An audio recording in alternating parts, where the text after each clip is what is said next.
يا بش حياكم. السلام عليكم.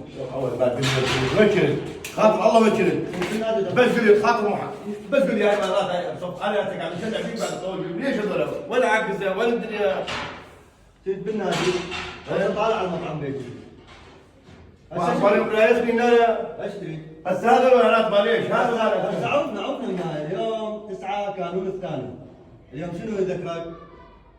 هذه الشرطه اليوم عيد الشرطه بس كلها حلوه. اول مره كان الجيش يوم 6 كانوا واليوم 9. اليوم نقول كل عام وانتم بخير. صمام امان العراق يعني شرطتنا وزاره الداخليه تحيه حب واجلال كل قواتنا وكل صنوف وزاره الداخليه من رد السريع الى شرطه اتحاديه الى استخبارات الى امن الوطني الى كل هاي الوزاره الجميله اللي هي تصنع الامن والامان في العراق عام مدينتنا الموصل خاص.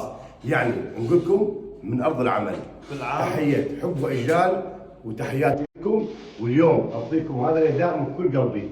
همه همه همه رجال الداخليه